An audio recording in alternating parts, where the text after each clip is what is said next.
Yo creo que todos tenemos algo de autismo, ¿no? No, creo que es decir, ahí va.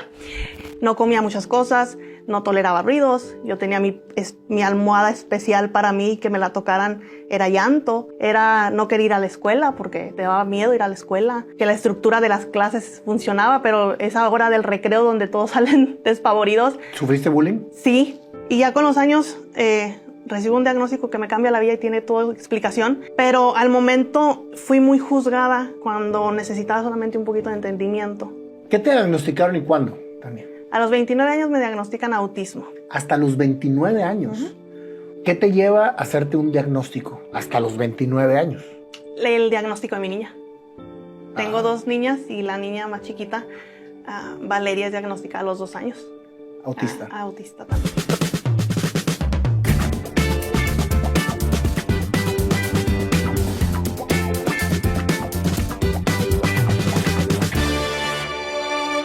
Tania, qué honor tenerte en este programa. Muchísimas gracias. Yo sé que fue toda una odisea poder llegar hasta aquí, hasta Monterrey. Desde Phoenix, Arizona, vienes. Y me estaba contando Tania ahorita fuera de cámaras todo lo que se fue presentando en el camino de organizar, venir para acá. Sí. Y el que quiere puede, ¿eh? La verdad sí.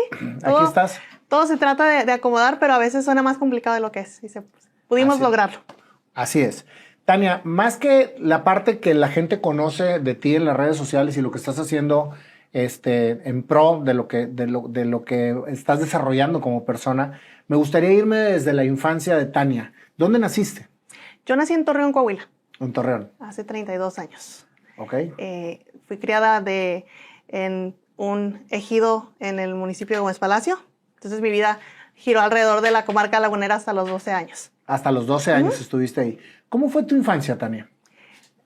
Diría yo que muy atropellada, por ponerle un término coloquial, pero fue complicada. Mi mamá muere cuando yo tengo 9 años. 9 años. Mi papá emigra a los Estados Unidos para poder hacerse cargo de nosotras económicamente. ¿Cuántos hermanos son? Somos 2 del matrimonio de mi papá. Ajá. Tengo 2 medios hermanos más, pero son mayores.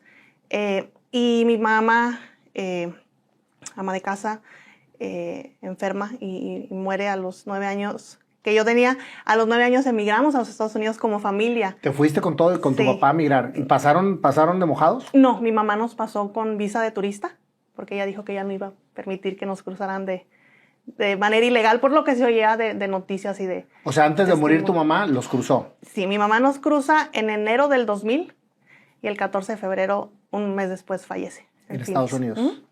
¿Y ustedes ya se quedan allá? Nos quedamos, no, porque mi papá no tenía quien nos cuidara. Sí, quien iba a ser la cuidadora era mamá. Tú tenías 9 años y tu hermana tenía ¿cuántos? 12. 12, o sea, bien 12, chiquitas. Chiquitas. Entonces mi mamá enferma en Estados Unidos. Mi papá pide una visa humanitaria para mi abuela y mi tía, la hermana mayor de mi mamá, para que la fueran a ver porque la cosa estaba empeorando. Mi mamá fallece, entonces mi tía, la hermana mayor de mi mamá, es la que levanta la mano y dice, tú trabajas y yo las cuido. Y volvemos a Torreón. ¿Y se regresan a Torreón? Regresamos a Torreón. ¿Tu papá se queda en Estados Unidos? Sí. ¿Y tu papá sí pasó como inmigrante? Mi papá sí. ¿Y se quedó trabajando allá? Se quedó a trabajar porque tenía 2 niñas que mantener. ¿Cómo es para una niña de 9 años perder a su madre?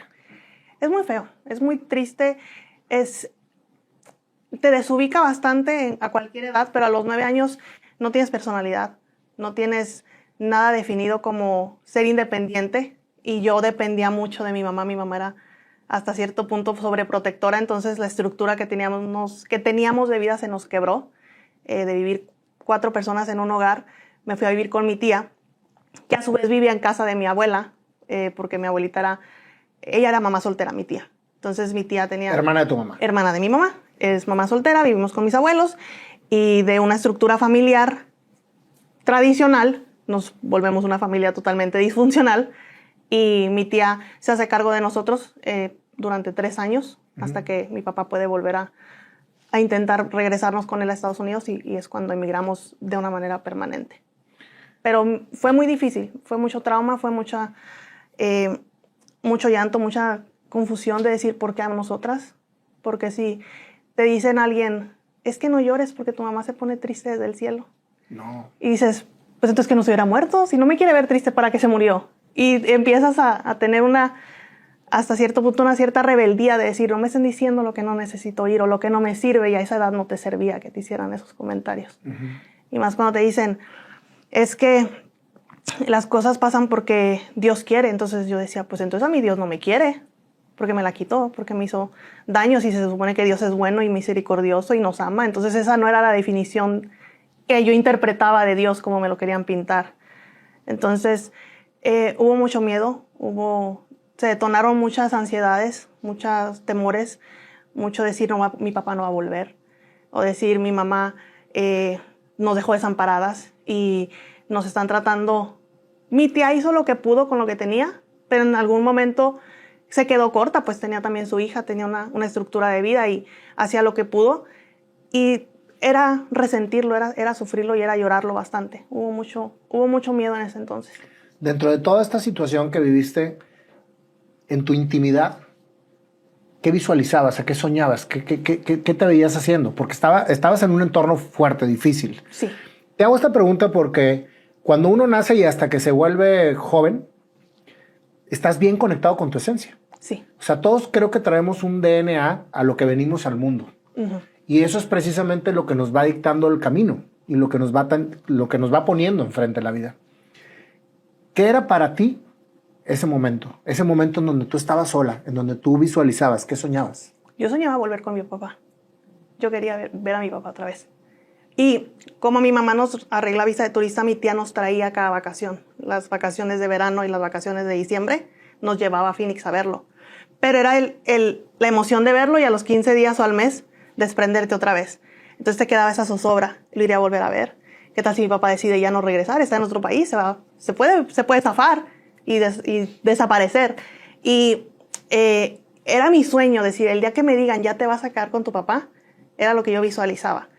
Pero yo visualizaba también crecer y decir, yo quiero que mi papá no me falte. El miedo de que mi papá muriera era mucho. Entonces yo visualizaba decir, Diosito, si ya me quitaste a mi mamá, no te lleves a mi papá. No me la juegues, por favor. Pero en esa edad lo explicaba o trataba de explicarlo y no me entendían. Resulté juzgada de decir, es que es una niña que todo quiere a su modo, que no acepta un no por respuesta, que no quiere asimilar las cosas o entenderlas, pero no tenía la capacidad de hacerlo. Y aparte con lo que estabas viviendo era más complicado sí, aún. Y te dicen, tienes que hacer esto, y yo cuestionaba, ¿pero por qué? Es que lo tienes que hacer, ¿pero por qué? Es que no te puedo ir a comprar tal cosa. Y yo decía, ¿pero por qué no puedes comprarlo si mi papá manda dinero? Pero es que no es dinero, es tiempo. ¿Y por qué no tienes tiempo? Entonces yo fui una niña que constantemente cuestioné todo y decían, es que es caprichosa, es que es grosera, es que es mañosa. Yo no comía muchas cosas y hasta la fecha no como muchas cosas, que ahora entiendo por qué, pero no comía muchas cosas, no toleraba ruidos. Yo tenía mi almohada especial para mí, que me la tocaran era llanto, que los ruidos intensos era de que ¿por qué están haciendo ruido? ¿Qué necesidad hay de que estén gritando como gallinas sin cabezas? Era no querer ir a la escuela porque te daba miedo ir a la escuela, te daba miedo que la estructura de las clases funcionaba, pero esa hora del recreo donde todos salen despavoridos. ¿Sufriste bullying? Sí, tenía ciertas personitas que me hacían burla porque no tenía mamá. Porque no tenías mamá. Esa era la burla. Esa era la burla. Decir, y tu papá no va a venir. Y tu papá no te quiere y tu papá te dejó. Entonces, sí se juntaban cosas y ya con los años recibo un diagnóstico que me cambia la vida y tiene toda explicación. Pero al momento fui muy juzgada cuando necesitaba solamente un poquito de entendimiento. Y a los niños creo que nos hacen sentir que nos tenemos que ganar, que alguien nos dé atención. Como que tenemos que trabajar muy duro para que no la ganemos, y no creo que en la infancia debamos de pasar por eso. Sin duda alguna. Sabes que los papás, yo soy un niño bueno, no soy un niño, pero soy un hombre que me diagnosticaron déficit de atención e hiperactividad mental a los 13 años. Y de igual manera, ahora que estoy estudiando psicología, a mis 52 años me doy cuenta todo lo que conlleva tener un trastorno del tipo que dices, la gente no me entiende, yo no soy malo, no soy distraído, no soy inquieto, lo que pasa es que no sabía que tenía. Exactamente. Yo no convivía, yo no quería estar con mis primos, o si estaba con mis primos era un ratito, jugaba con ellos y decía que yo ya me cansé. ven a jugar, ven y háblale a esta niña. Mira, llegó la visita, ponte a jugar. Y yo, ¿y por qué voy a jugar con ella? No la conozco. No seas grosera, no la conozco. Mi cerebro es tan literal y mi pensamiento es tan rígido que no identificaba que yo le parecía grosera.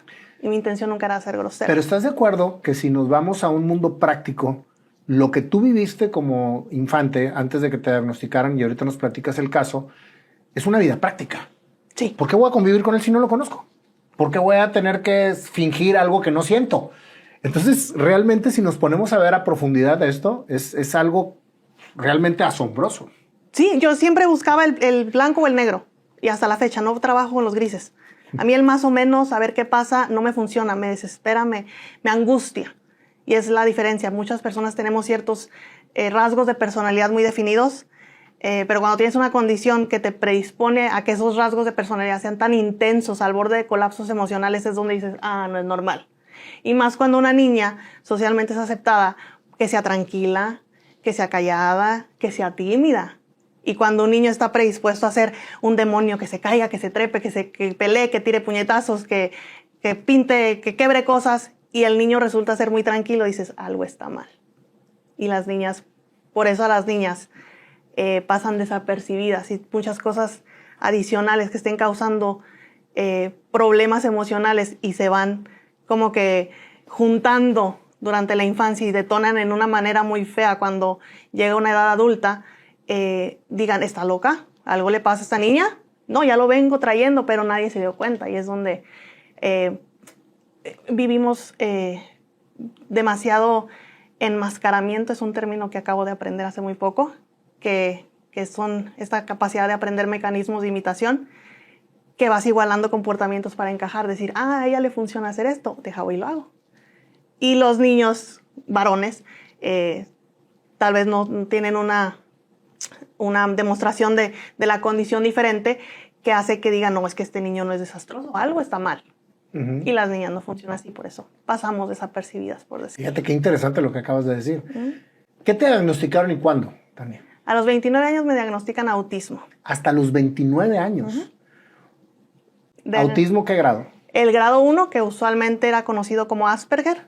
El Asperger deja de ser diagnóstico en Estados Unidos en el 2013 para incluirlo en el espectro autista, y la Organización Mundial de la Salud lo quita como diagnóstico de manera global en el 2018. Entonces Asperger ya no es un diagnóstico como tal, pasa a ser una persona con la condición del espectro autista. ¿Y qué diferencia había entre un Asperger y un autista? Básicamente el científico que lo estudió más a profundidad. Pero es lo mismo, es el espectro autista. Es el espectro autista. Hay varios tipos de autismo. Sí. ¿Cuáles son? Le llaman niveles, los cuales no son la severidad del padecimiento o del trastorno, porque a los autistas nos gusta decir mejor condición que trastorno, pero oficialmente es un trastorno. Hay nivel 1, nivel 2, nivel 3. Estos niveles indican el tipo de apoyo que la persona necesite, no la gravedad de la condición. Entonces, yo soy considerado un nivel 1 porque no tuve problemas para cumplir con mis metas de infancia. Yo hablé a mi edad, yo dejé de usar pañal a mi edad, yo dejé el biberón a mi edad. Mis dificultades han sido sensoriales, sociales, el manejo de emociones y la rigidez, la rigidez en el pensamiento, esa inflexibilidad que me deja usar blancos o negros, no me deja estar en puntos medios. Por eso los niveles indican cuánto apoyo necesita un niño. Alguno necesita más terapia ocupacional, lenguaje, física, y otro niño solamente necesita terapia cognitiva para socializar con otros niños. Eso es como se mide el autismo en el día de hoy. Hasta tus 29 años que te diagnostican, entonces entiendes el porqué de tu comportamiento. Sí. ¿Te sentías el bicho raro? Sí, toda la vida. Toda la vida. Desde que yo tengo uso de razón, porque yo era muy, muy, muy lógica desde muy niña. Y de niña, una cosa del autismo es que muchas veces es muy común que no sepamos hacer juegos de simulación. Y lo usual es que una niña tome té, juegue con las muñecas, y yo decía, ¿por qué le hablas a una muñeca? La muñeca no habla. ¿Y por qué tomas té si la taza no tiene nada? Y era, Tania, ese es el juego. No entiendo el juego, yo ya me voy. Y yo me iba. Y toleraba muy poco, entonces no era aceptada porque no, esta no sabe jugar. esta niña ni idea tiene de lo que es una convivencia con otras niñas. ¿Por qué? Porque era muy difícil simular y hasta la fecha me es muy difícil simular. No tienes filtro. Nada. Y me he metido en cada. Dios mío, mi vida. Hasta la fecha. Pero siempre que digo algo sin filtro es porque tengo manera de sustentarlo. Nunca lo hago con la maldad de herir. Si yo te digo, es que el pelo no te quedó bien. ¿Por qué? Porque aquí se te ve mal. ¿No me quedó bien? No sé, está muy guapo. Eso se le doy. Es un ejemplo. Pero yo soy de que no creo que te queda bien. ¿Por qué? Porque creo que la tonalidad o algo X. Pero yo te digo el por qué. Nunca te lo digo nada más porque se me ocurrió. Sino yo ya traigo un procesamiento lógico. O al menos mi lógica. Pero esa lógica no le hace lógica a los demás.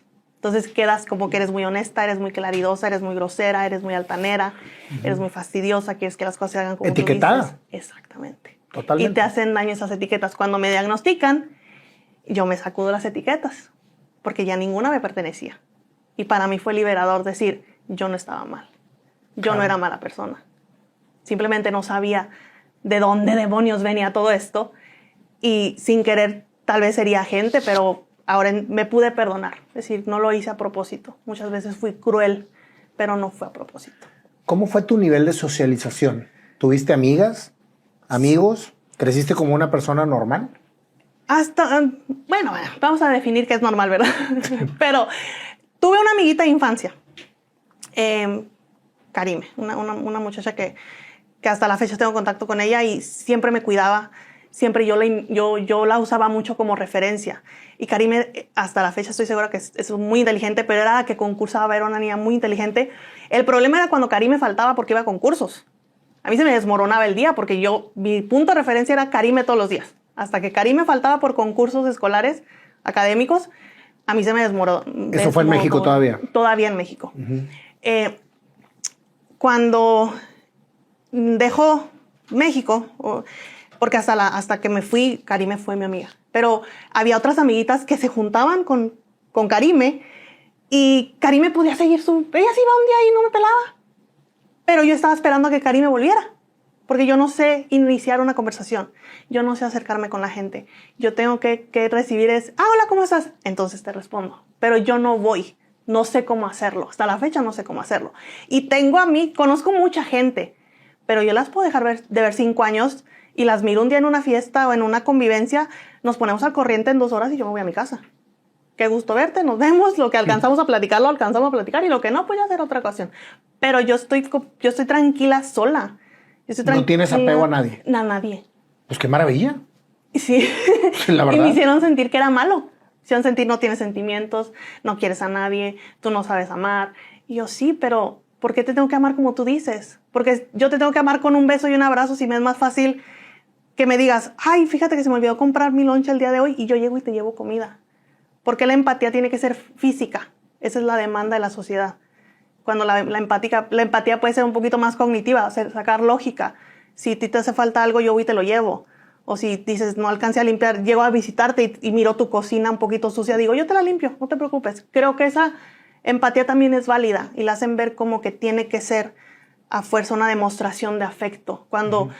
Para mí demostrar afecto es difícil. A mí es difícil dar ese cariño que mucha gente demanda. Al momento de que llegas a Estados Unidos, me imagino yo que es doblemente difícil. Si para un niño migrar es difícil, sí, que viene de México, ahora para una niña con algún carácter especial, como el que tenías tú, yo creo que es doblemente difícil.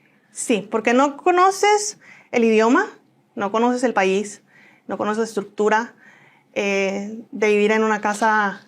como una casa, vas y vives en un departamento, que mi papá se esforzó toda la vida por darnos que nada nos faltara, es un hombre muy trabajador, pero yo le lloraba. Yo decía, yo no quiero estar aquí, yo no entiendo qué me dicen, yo no entiendo nada, yo me quiero ir y mi papá lloraba conmigo. Mija, no te vayas, mija, no te vayas, te prometo que lo vamos a lograr, vas a poder hacer las cosas, mira, yo te ayudo a la tarea. Y mi papá aprendió inglés de memoria, mi papá habla el idioma de pura memoria, mi papá no sabe... teoría, ni gramática, ni nada. Y mi papá decía, mira, voy a hacer el esfuerzo y lo que le entienda al libro, esa es la respuesta. Cópiala como dice aquí. Y así completamos la tarea, pero no te vayas. Y no llores. Y eran llantos desconsolados porque eran otras culturas. Era ver personas asiáticas, afroamericanas, pelirrojas, y yo decía, ¿qué es esto? Yo jamás en mi vida miré a una persona con el pelo afro y con el pelo súper rojo y pecoso. Y para una mujer con tu condición es doblemente Y para asombroso. procesar todo eso era mucho. Era mucho. Y en la cafetería donde nos íbamos a comer, era voces por aquí, voces por acá, inglés por acá, mandarín por acá, los de Nigeria hablando en su idioma, y yo decía, me voy a volver loca. Yo me iba a un rincón y yo me soltaba llorando. O sea, Y ahí era el bullying. Ahí era el bullying.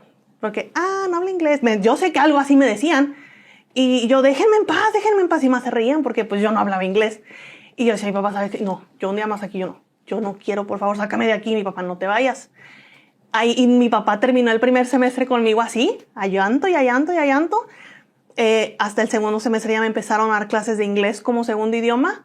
Entonces ya la misma Aldonado, que fue una maestra, fue la que me dio mucho apoyo psicológico, decir, vas a estar bien, te voy a decir qué vas a hacer en español, pero tienes que poner de tu parte, que yo te demuestre, yo te haga la demostración en inglés y trates de repetirlo. ¿Nadie le dijo a tu papá que quizás tenías autismo? ¿Nadie lo detectaba? Nadie. A mí, por no comer muchas cosas, por ser muy sensible a los ruidos, por ser muy sensible a que solamente quería mis cosas, ellos decían que era una niña aprensiva, que era el trauma de haberme quedado sin mamá, que era cuestión de tiempo que yo saliera adelante, que eran muchos cambios a la vez. Pero yo sentía que mi hermana estaba procesando lo mejor que yo y estábamos en el mismo barco. Y yo decía, es que ella sí convive, y ella sí sale, y ella ya es adolescente, y ella sí se divierte, y ella sí llega contenta, ¿y por qué yo no? O sea, ¿por qué no puedo decir, ahorita vengo, en algún momento busqué el deporte porque es muy fácil seguir las reglas de un deporte? O sea, las reglas ven estructuradas, entonces yo podía jugar un deporte. Entonces ahí yo tenía amiguitas, porque yo sabía que era un fuera de lugar, que era hacer un saque, todas estas cosas. ¿Y qué jugabas? Jugaba voleibol. Voleibol. Y de repente me metí a básquet, pero en sí era el voleibol. Pero como había una estructura, yo la seguía. Terminaba el juego y yo agarraba mis cosas y me iba. Tania, es que tenemos que ver cuándo vas a jugar. Me avisa, ya me voy. No, yo no podía, yo no toleraba. Y ahí me llegaba el chismógrafo con el aviso de que seguía. Pero había estas estructuras que tenían ese orden, era muy fácil. Hasta ir a misa era fácil. Porque pues te levantas, te sientas, te hincas, te va diciendo el padre que hagas, todo que no hagas. Eso. Ya cuando era darle la paz al prójimo, ya no. Papá, es que ¿No toleraba lo físico? No, el darle la mano a un desconocido, no. Y mi papá, dale la mano, mija. Y yo, ok.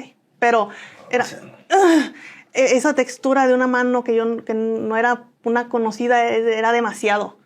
Era demasiado. Pero yo no tenía problema mientras el padre nos iba dirigiendo.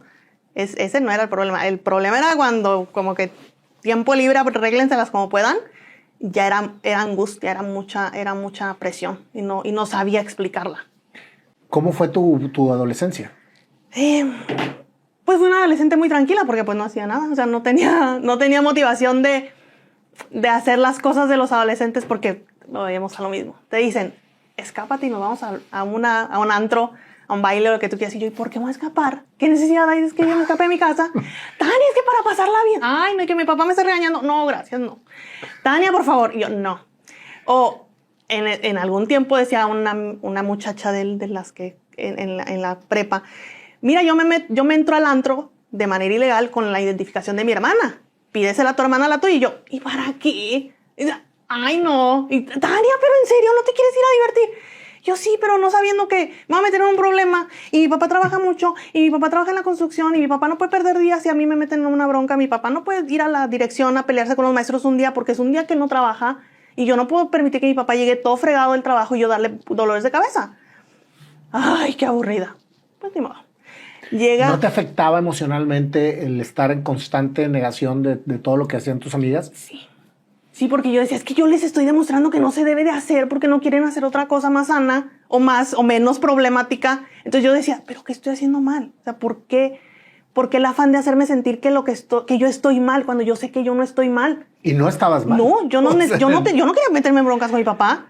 Y yo siempre valoré mucho que mi papá llegaba muy fregado a trabajar. O sea, mi papá era hombre de construcción. Y en Estados Unidos es llegar con la ropa mojada, enlodada, rota, porque si se revienta una pipa de agua en plena carretera, que es lo que están construyendo, pues el que se meta a repararla, pues no sale muy limpio. Y mi papá siempre trabajó en esa industria, siempre hasta el momento en que se retiró. Me dice que se volvió a casar. Se volvió a casar el señor. Con sus 2 hijas de la mano. Sí, 4 años después se volvió a casar y no estuvo padre. No estuvo padre. Nada, o sea, no fue. Simplemente se casó con una buena persona. En ese momento yo acepté porque mi papá temía mucho de mi respuesta. Mira, mija, yo quiero hacer vida con esta señora, creo que podemos hacer una vida juntos y es una buena persona. Y yo, ok, mi mente, mi lógica, yo voy a crecer, yo me voy a ir, este señor no se puede quedar solo. Vaya y haga vida con su señora, no hay ningún problema. Pero la señora nunca quiso ser nuestra amiga. O sea, la señora era la adulta y siempre peleó con nosotras, a pelearnos el amor de mi papá. Entonces, pues llega una señora y mi papá se casa. Y él ya no puedes entrar ni al cuarto. Papi, ¿qué onda? ¿Cómo está? O sea, no, es que ya tienes que tocar porque ya está acompañado y por educación, obviamente. Pero la señora sentía yo que se sentía atacada a decir, a ver, ¿quién gana el amor de Alfredo? Ese es el nombre de mi papá. Entonces llegó un punto que reventamos. Mi papá duró 7 años casados y salimos mal. Ya con 7 años casado yo ya tenía casi 19. Pues ya nos agarramos, ya salieron los caracteres de todo el mundo y se quebró ese matrimonio. ¿Y alcanzaron a tener 2 hijos? No, mi papá con ella no tuvo hijos. Okay. Ya no, los hijos de mi papá más grandes son mayores, o sea, mis hermanos son mayores. Ya. Mi papá se queda solo otra vez. Con sus hijas. Con nosotras. Mi papá dice, ¿sabes qué? Pues no quieres hacer vida conmigo, pues vámonos. Y volvimos a empezar, volvimos a vivir en departamento, volvimos a comer los primeros alimentos en una alfombra donde se suponía que era la sala, pero no había nada. Porque mi papá nunca nos hizo al lado, o sea, siempre prefirió a nosotras. Y eso es bien bonito porque pudo haber dicho, saben que ya están grandes. Yo tenía casi 19, mi hermana tenía 21. Es decir, pues yo para qué, si a esa edad en Estados Unidos ya es muy común, ya viven solas, ya trabajan, ya se mantienen. Dijo mi papá, no, nos va a tocar empezar otra vez. Y empezamos juntos y hasta la fecha pues, somos muy unidos a mi papá. Pero llega el diagnóstico y la culpabilidad de mi papá. Es que no me di cuenta. Es que nadie me dijo. Pero a los 29 años, cuando llega el diagnóstico, ¿tú ya estabas casada o todavía? Sí. A ver, ¿cómo llega un hombre a tu vida siendo tan rígida? Buena pregunta. Tuve 2 novios antes. Y los dos novios antes me los dejé porque me aburrí. ¿Te aburriste? De un día para otro. Oye, pero dije, ¿no había tocamiento ni nada? Sí, había acercamiento. Y yo acepto, o sea, ok, como ya tiene un título, ahora sí. Ya nos podemos tener este afecto, ya el beso, el abrazo, la convivencia. Pero yo decía, no, o sea, hoy no tengo ganas. ¿Pero por qué no tienes ganas? ¿Tengo ganas de salir? ¿Pero por qué no tienes ganas de salir? Porque estoy en mi casa. ¿Y por qué no quieres? Pues, hoy no. Mañana me hablas. Y yo daba esa negativa. Y de un día para otro, ¿sabes qué? Yo me aburrí. ¿Cómo que te aburriste, Dani? Yo no quiero ser tu novia. ¿Pero por qué? Porque ya no quiero. Y porque es que si mi respuesta es ya no quiero, ¿por qué te tengo que elaborar la respuesta? Ya no quiero. Oye, si así fuéramos todos, la vida fuera mucho más simple. Sí. Entonces, la verdad, me atosigaban de que, señor, ya no quiere andar conmigo. Y mi papá, pues ya no quiere. Pues ya no, déjala tranquila. Y yo, ok, pues ya no quiero. Entonces, como que me lo sacudía. Si les hice daño, vuelvo a lo mismo. Tal vez yo les hice daño. Tal vez yo no fui la mejor para sobrellevar esa situación. Pero en ese momento era lo que me funcionaba. Y no podía dar más, no había de dónde, no tenía recursos. Ya hay veces que digo, sí, yo ya no doy para más. Ya no puedo. Conozco a Luis, a mi esposo. Y el primer día que lo conozco, su plática fue muy interesante. Era un muchacho muy centrado. Hasta la fecha es un muchacho muy maduro. Él todavía con 26 años vivía con sus papás.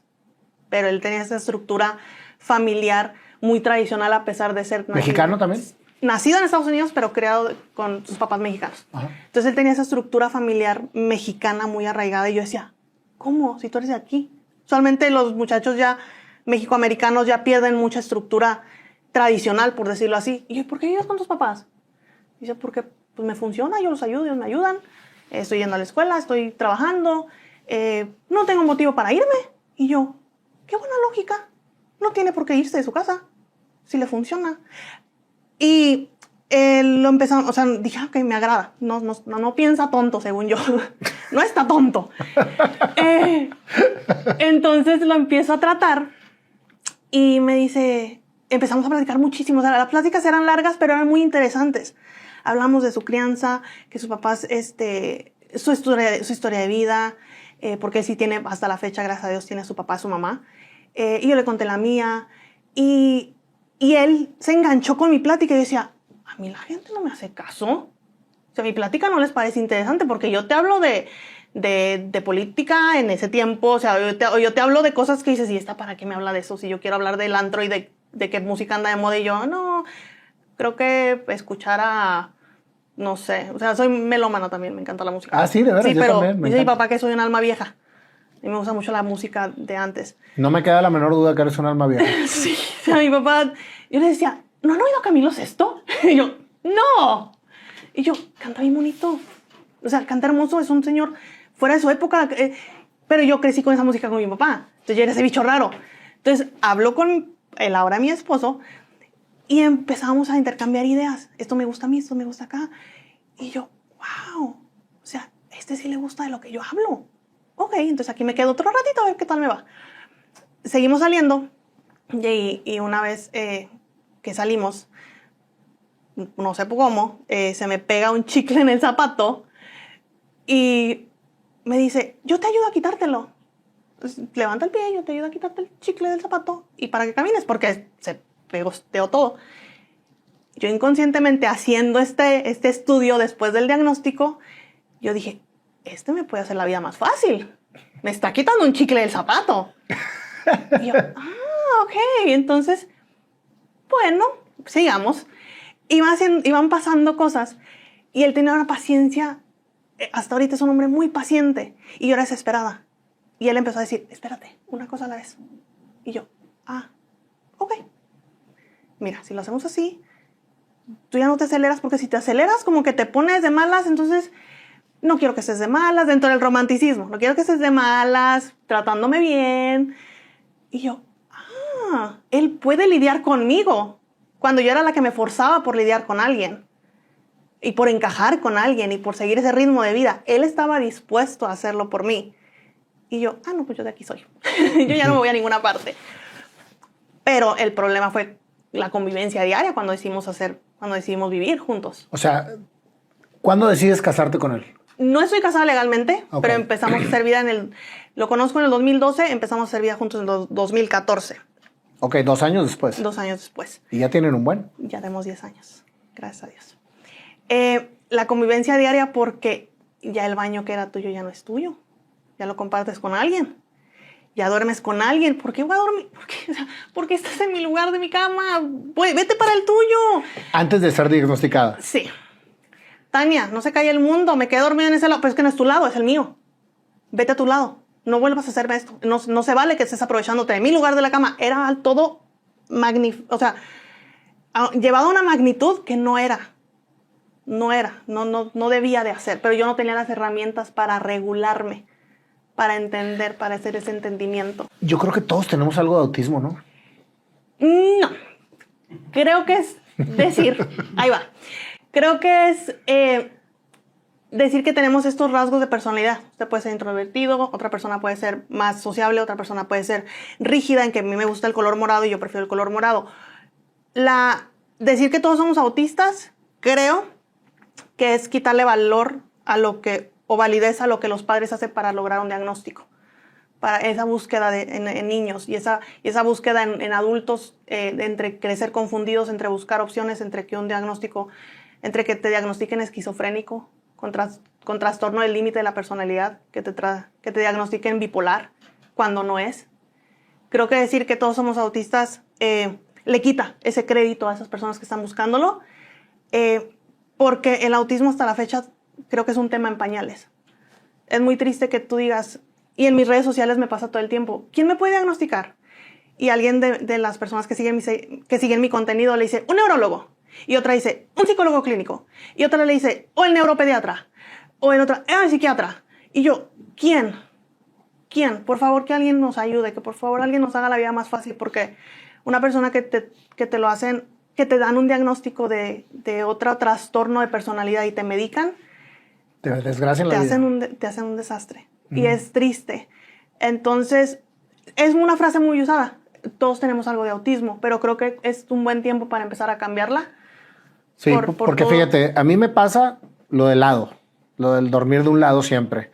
A mí me pasa de que si estoy escuchando conversaciones al mismo tiempo, o sea, yo no te puedo estar viendo narrar un juego de fútbol y otro que me esté hablando enfrente. No. O tener música de un lado y una narración del otro, me vuelve loco. Decídete cuál. Sí, o sea, yo no puedo. No. El mucho ruido, o sea, en todo. Por ejemplo, me encanta la música y te voy a un concierto y puede ser el ruido más grande del mundo, pero estoy enfocado en el ruido del concierto. Y porque ese artista o esa música o esa melodía es la que a usted le interesa. Totalmente. Entonces, por eso me atreví a mencionarlo, no porque lo piense como tal. Pero, o sea, a mí en lo particular tengo muchos rasgos de ese tipo y afortunadamente estoy casado con una mujer que lo entiende.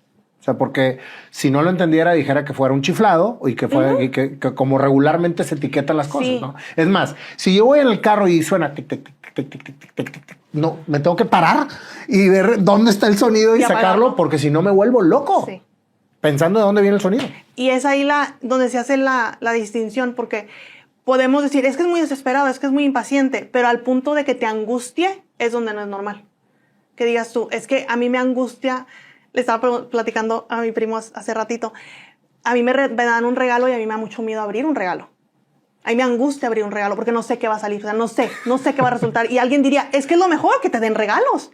Yo no, a mí me da mucho miedo. Mejor dime, te regalé esto y no me lo envuelvas. Por favor, no me lo envuelvas. Porque me causa mucha angustia. Creo que esa es la clave, que nos angustiamos. Cuando otra gente puede alterarse un ratito, se sale de tal estímulo y dice, que ya estoy bien. Y a nosotros no se nos van acumulando. Y terminamos en llanto, hechos rinconcitos, o sea, arrinconados en algún lado donde no queremos hasta que podemos controlarnos. ¿Qué te lleva a hacerte un diagnóstico hasta los 29 años? El diagnóstico de mi niña. Tengo 2 niñas y la niña más chiquita, Valeria, es diagnosticada a los 2 años. Autista. Autista también. Entonces, cuando la diagnostican, yo le dije al psicólogo, oye, discúlpame, pero en este afán de aprender, de decir, si yo no sé y no tengo las herramientas, yo no la voy a poder ayudar. Necesito que me digas qué debo de ver como mamá, porque mi excusa cuando la niña empezó a tener esta regresión, el primer síntoma de mi niña fue regresión del lenguaje. Ella hablaba y dejó de hacerlo. Entonces, que es muy común en autismo, que haya esta regresión del lenguaje. Es como que la alerta roja más común. Entonces, buscamos ayuda y me dijeron, es un retraso del lenguaje. Le dije, no es retraso del lenguaje porque ella tuviera el lenguaje, porque lo perdió. Entonces empezamos a darle terapias y después nos dijeron, ¿saben qué? Vamos a evaluar autismo porque creo que por esa ruta es. Llegamos a la evaluación, nos dan el diagnóstico y yo le digo al psicólogo, por favor dime cómo voy a evitar pensar que ciertos comportamientos de mi niña son porque se parece a mí. Porque esa era la excusa. Es igualita a ti, Tania. Mi esposo, Tania, es igual de tranquila que tú. No le gusta a la gente. ¿Qué quieres? No la forces. No le gusta a la gente. Y yo, sí es cierto. Es que no tolera tal cosa. Es que yo tampoco comía. Es que no quiere que la abracen. A mí tampoco me gustaba. Y es que no le gustan los ruidos. A mí me repateaba la gente. Entonces todo fue Tania. Porque Tania es así, porque Tania es así, porque Tania es así. Yo le dije, por favor, dime cómo evitar eso porque no quiero cegarme. Yo necesito ayudar a esta niña. Esta niña depende de mí. Y el psicólogo me dijo, bueno, tú quieres saber por qué tienes ese lazo tan grande con tu hija y yo. Otra cosa que odio son las preguntas con respuestas obvias. Entonces le dije, ¿por qué es mi hija? Porque yo la parí, por eso tengo ese lazo con mi hija. Entonces, ¿de qué estás hablando? Me dijo, es que la manera en que me saludaste, la manera en que no me ves, la manera en que volteas muy poquito, la manera en que el vocabulario que utilizas al hablarme, yo te puedo decir que estoy completamente seguro que tú eres autista. Un psicólogo. Un psicólogo clínico. El psicólogo de mi hija es autista. Ándale. Entonces, cuando yo lo encuentro a él, yo digo, este sí me la va a diagnosticar bien. Él va a saber por dónde él sí me va a dar algo preciso porque nadie mejor que él entiende. Entonces, fui muy afortunada en ese aspecto. Pero yo nunca pensé que me fuera a voltear la tortilla hacia mí. Dije, espérame. Le dije, ¿cómo? Dijo, creo que tenemos que evaluarte porque a mí me ayudaría mejor darte un mejor diagnóstico. Y tú la educas ya sabiendo todas sus circunstancias. Entonces me dijo, ¿quieres hacerte la evaluación? Y yo, sí. Pero cuando yo doy ese sí, yo estaba temblando. Y hay una pieza del rompecabezas que se usa en el autismo, que ya mucha gente tiene opiniones encontradas. A mí sí me representa porque a mí sí me ensambló. Cuando a mí me dijo la palabra autismo refiriéndose a mí sí el cerebro me hizo esto. No sé por qué. Yo no conocía, yo no había estudiado, pero a mí yo dije, no puede ser. Esto tiene mucha explicación. Si esto tiene un nombre y todo este combo de cosas están en esa niña y esa niña es mía, tiene sentido. Entonces dije, ok, va, dale. Y ese día mi niña y yo salimos de ese consultorio diagnosticadas. Yo no busqué el diagnóstico, yo jamás lo busqué. A mí me llegó. Pero qué fácil hubiera sido darte cuenta de edad temprana. Yo salí de ese consultorio, tomaba la mano de mi niña y de mi esposo y yo le dije, ¿y ahora qué voy a hacer? Y me dijo, vamos a hacer mucho, tenemos mucho que hacer. Y yo, tienes razón, pero no sé por dónde empezar. Me dijo, sí sabes. Y yo, ok, si tú dices. Pero yo me fui llorando a la casa y lo primero que pensé, dije, ¿mi papá? Dije, cuando yo le diga a ¿mi papá qué me va a decir? O sea, no sé, yo lo que pensé es decir, yo no lo quiero hacer sentir culpable. Entonces yo esperé unos días porque me puse a leer muchísimo, muchísimo. O sea, yo ahorita me devoré libros de autismo. Y a los días le dije, papi, tengo que hablar con usted. Me dijo, yo también, porque me dijiste que iban a evaluar a la niña y no me has dicho nada. Y yo, precisamente de ahí. Y yo estaba sudando, porque le digo, mi papá vive en Las Cruces, Nuevo México. Entonces por teléfono le digo, papi, me diagnosticaron con autismo a mí también. Y me dijo, ¿por qué? Y me fui como hilito de media, como se dice. Por esto. Porque otro dato curioso es que yo usé zapato ortopédico hasta los 14 años. Yo también. Ok, hola, Nayo. A mi papá y a mi mamá le vendieron la idea de que yo nací mal, de un problema óseo en mis tobillos. No, yo caminaba de puntitas. Y caminar de puntitas dentro del autismo es muy común. Es muy común. Entonces me ponen zapato ortopédico porque la niña tenía las pies zambas, que yo era zamba. Ajá. Pero no, yo no era zamba. Y yo usé el mismo zapato, el mismo color, el mismo estilo, solo me cambiaban de talla. Porque yo quería el mismo zapato ortopédico. Eran botines, me acuerdo perfectamente. Y yo era la que, no, cómprame los mismos. Pero Tania, hay otros ortopédicos, no, cómprame los mismos. ¿Por qué? Porque esos son los que me gustan. Yo peleaba que me compraran los mismos zapatos para educación física por año. Tania, hay que cambiar el estilo. ¿Y por qué? Si me gusta, nada más cómprame la talla más alta. No, entonces le doy toda esa explicación a mi papá. Y mi papá me dice, mija, yo no me di cuenta. Y yo, ok. Ahí yo quería llegar. Le dije, papi, no fue su culpa. Ni de usted, ni de mi mamá, ni de mi tía que me crió, ni de mi abuelita que estaba también al pendiente de nosotras, ni del resto de la familia de mi mamá. Mis tías le dije, fue la falta de información. Yo no quiero que usted sienta culpa. No fue su culpa. Yo nada más le pido que lo que estoy viviendo ahorita va a ser el manual de instrucciones para mi niña. Wow. Es todo lo que va a hacer. Y sentí que mi papá quiso llorar, pero yo me encargué de liberarlo. Dije yo, mi papá no va a cargar con esto. No es justo. No le puedo hacer el reproche de que ¿por qué no te diste cuenta? No había los recursos. No había información. Siendo que todas mis tías maternas tenían carrera. O sea, estaban estudiadas, tenían un cierto nivel de educación. Y es que nadie había. Yo nací en el 91. No había información en México. Y todavía hay muy poca. Yo le puedo decir que yo tengo 30 libros de autismo en inglés y solamente uno es en español. Fue a mí lo que me motivó a hacer algo. Dije, yo no puedo dejar que esto siga pasando así. No se vale. Pero me encargué de liberar a mi papá porque no fue la culpa de nadie, solamente de las circunstancias. Qué liberador para tu papá y qué liberador para ti haberte dado cuenta. Sí. Yo soy completamente distinta. En ese tiempo que me dan el diagnóstico, yo estaba a 2 cuadras del divorcio. La convivencia con mi esposo ya no se podía. ¿Por qué? Porque yo era muy fija en mi comportamiento. Mi esposo me decía, es que salgo del trabajo, voy a la casa de mi mamá, voy a comprar unas refacciones, voy a pasar a la tienda, y cuando llegaba me daba un orden distinto y yo me enojaba. Es que me dijiste que ibas a ir primo con tu mamá. Tania, me quedaba primero la tienda de refacciones primero en el camino. No, pero ¿por qué no te fuiste con tu mamá? Tú me dijiste que ibas a ir con tu mamá. Y a mí se me caía el mundo. Y él, no, yo no puedo contigo. No, en serio, no. Y se te caía el mundo por haber cambiado la estructura del día, sí. No porque pensaras que te estaba poniendo el cuadro ni nada. Nada. A mí jamás me preocupó, nada. Eso ni estaba en la foto. Era simplemente decir, ¿por qué me estás moviendo la estructura que traigo aquí? ¿Quién te crees que eres? ¿Por qué estás jugando con mi mente? Eso no se vale. Yo no juego con la tuya. Y no hacía sentido, porque no tenía sentido.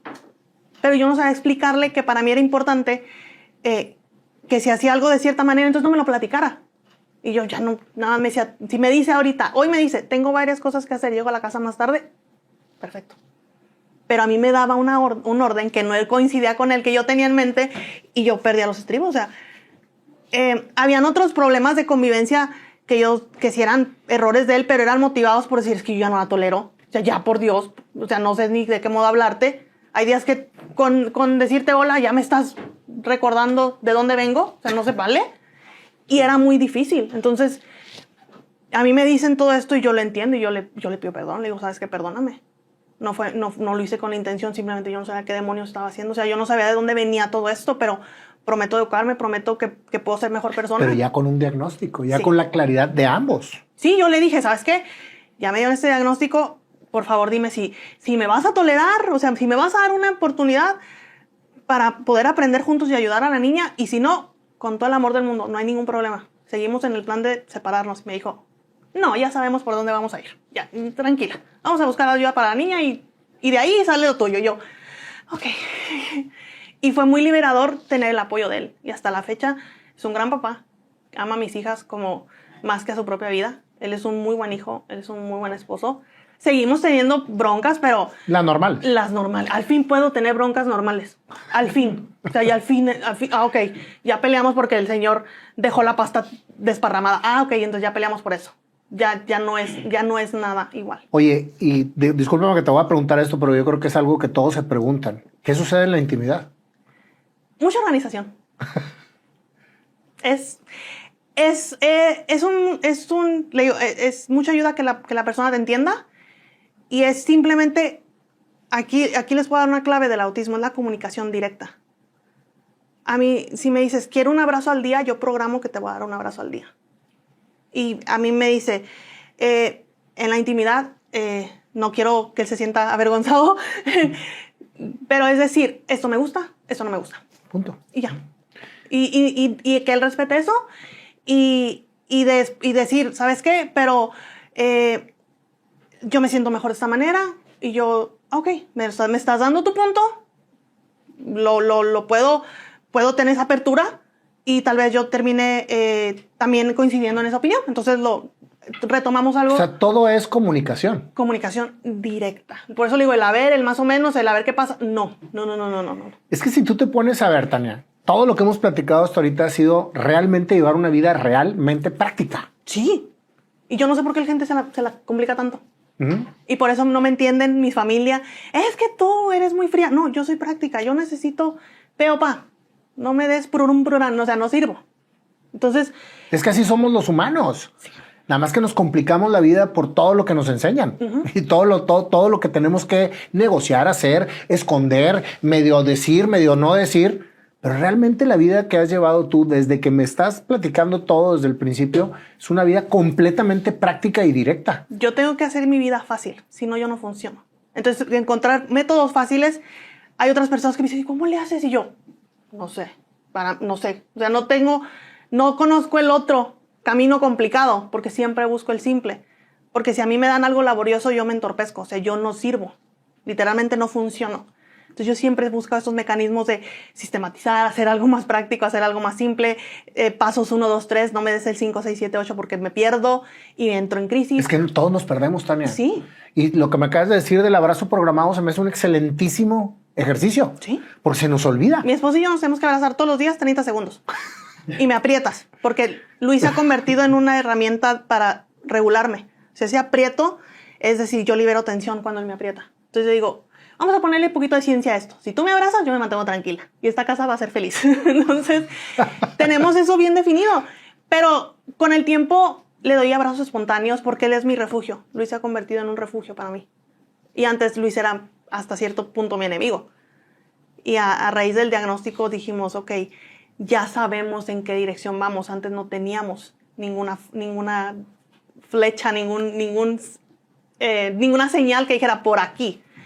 Y descubrir el autismo fue salvar mi matrimonio, fue ser mejor persona, fue ser mejor mamá, fue ser mejor ser humano y por fin saber que yo no era mala persona. Yo le prometo, yo no soy mala persona, simplemente tengo una estructura diferente. Claro. Y soy muy clara con lo que hablo porque no es con mala intención.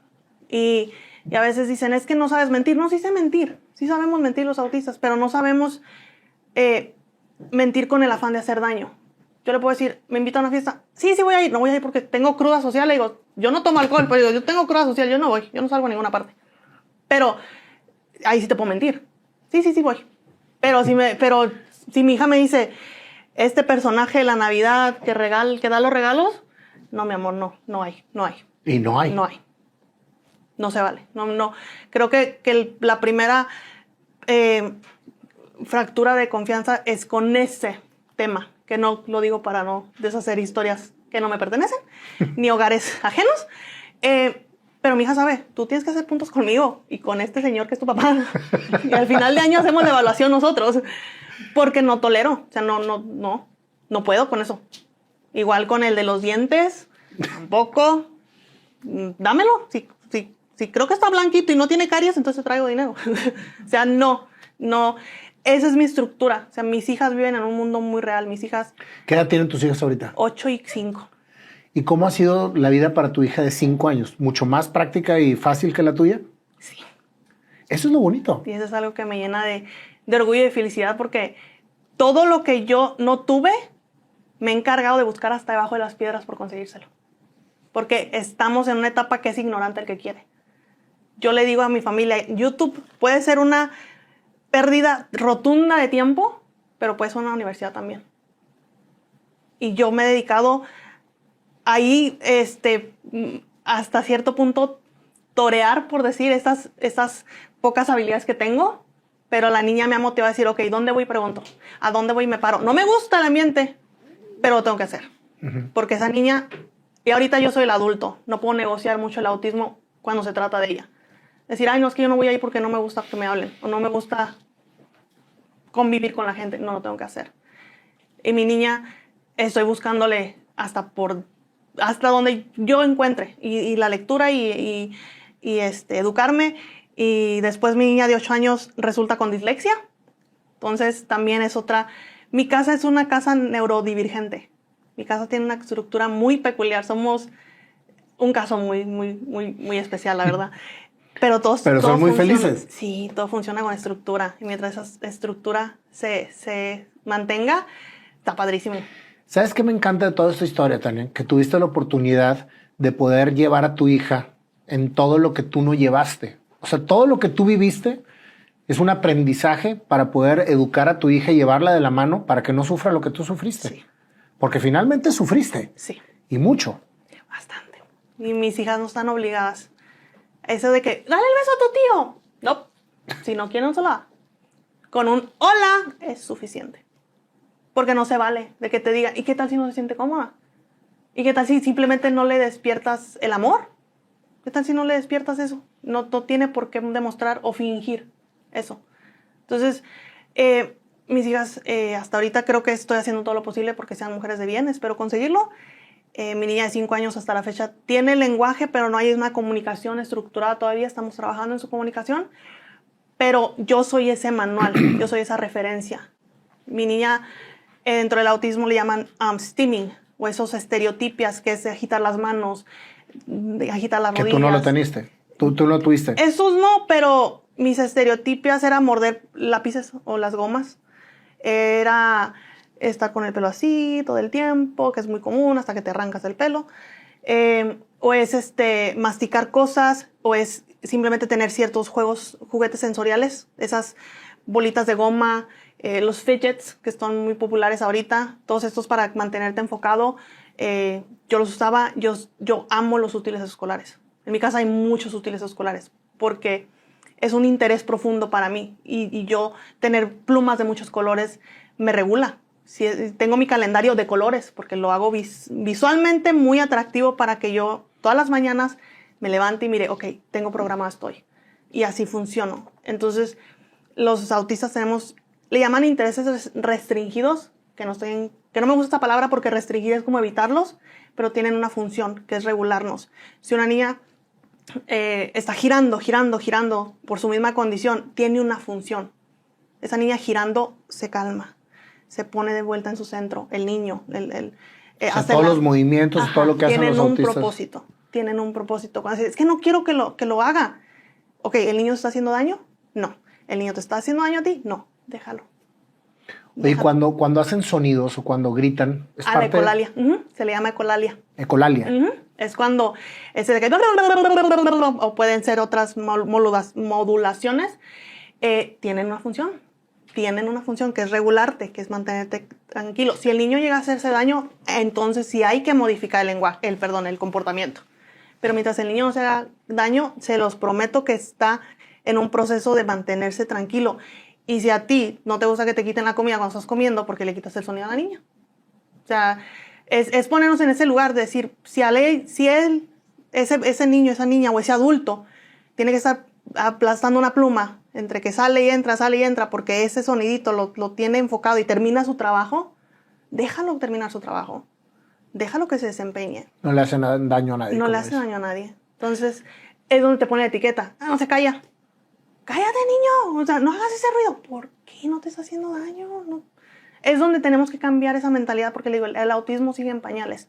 Y es lo que a mí me motivó a no ser una estadística perdida, porque ahorita estadísticas de adultos autistas hay muy pocas y todas están enfocadas en los hombres. Porque le digo, las mujeres estamos siendo socialmente aceptadas como tranquilas y en los hombres no. Entonces, mucho estudio de autismo es dirigido a los hombres porque se creía que era más común en los hombres.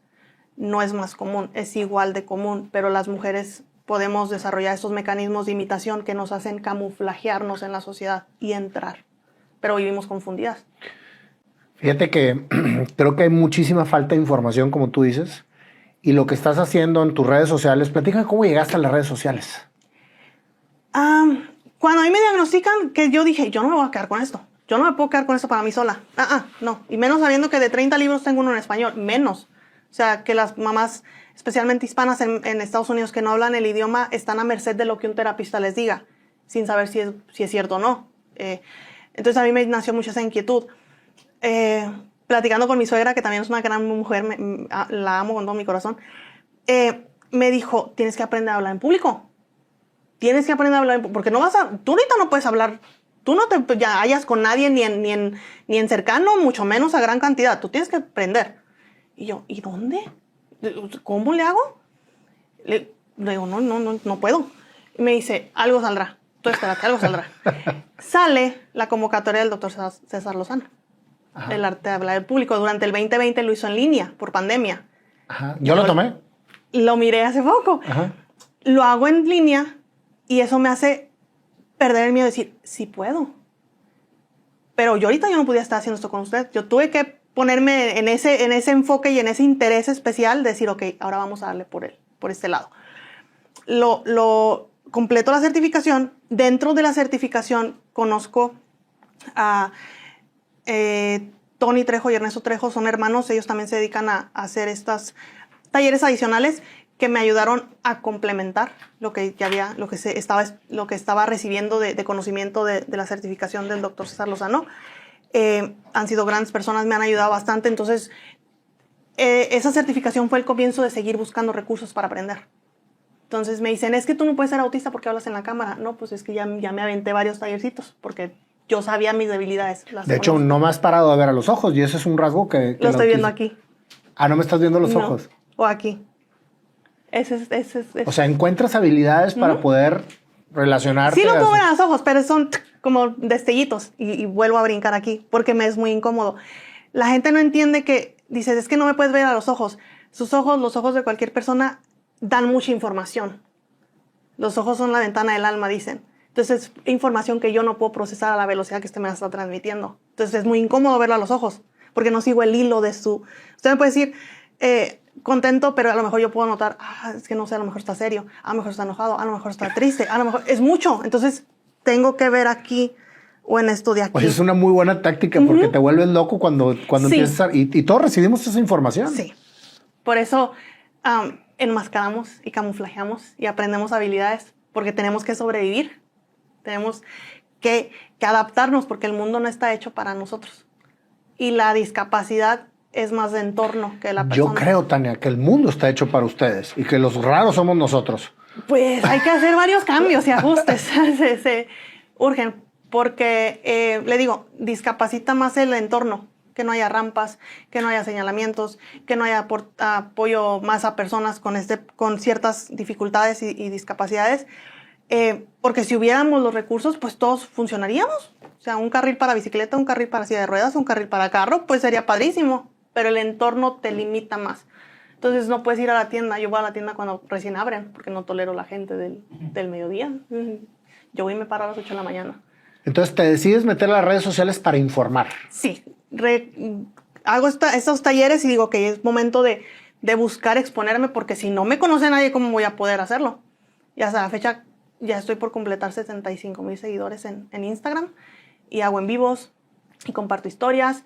Y fue bien bonito porque hace una vez puse una historia donde yo uso las calcetas al revés, porque la costura no me gusta, no la tolero. Me hace la vida miserable una costura. Entonces yo les puse, no hay mejor manera que empezar el día con las calcetas al revés. Y muchas mamás, ¿por qué lo haces? Y yo, porque no me gusta. Ah, con razón mi niño llora cuando le pongo calcetas. Voltéaselas, mamá, por favor, voltéaselas. Y después, ya no llora. Y yo, oh, sí, muy bien, así. Porque te entusiasma decir, estás impactando de manera positiva. Y esa es mi misión. Creo que esa es mi... después de hacer a 2 niñas de bien y que Dios me dé la sabiduría para sacarlas adelante, creo que puedo usarme de testimonio para poder ayudar a otras personas y evitar. Si a mí un papá me dice, creo que el niño algo anda mal, prefiero que diga, voy con un especialista en el tema, y si él me dice que no tiene nada, entonces me quedo tranquilo.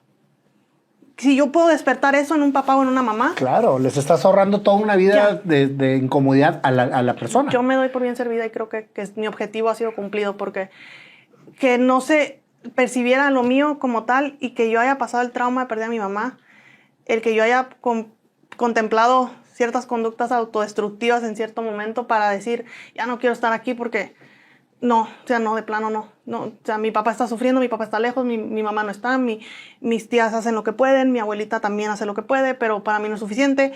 Yo siento que lucho mucho para completar una cosa de 2 pasos, yo lo tengo que hacer en 9 y es muy cansado, yo no quiero. Y es muy triste que te pasen por la mente muchas conductas que por falta de un simple diagnóstico te pueden dar estructura a tu vida y te pueden librar de diagnósticos equivocados que pueden terminar dañándote más. Totalmente de acuerdo. ¿Y estás dando conferencias? No, todavía O sea, no. ¿y por qué no? Porque ya está certificada. He dado charlas en Zoom a papás, pero creo que ahí va caminando, algo pasará bonito. ¿Y qué piensas hacer más en todo este entorno porque es una carrera? O sea, no simplemente es un conocimiento. ¿No has pensado en estudiar psicología? No, porque estoy estudiando enfermería. ¿Estás estudiando enfermería? Sí. ¿Y por qué? Porque el cuerpo humano siempre me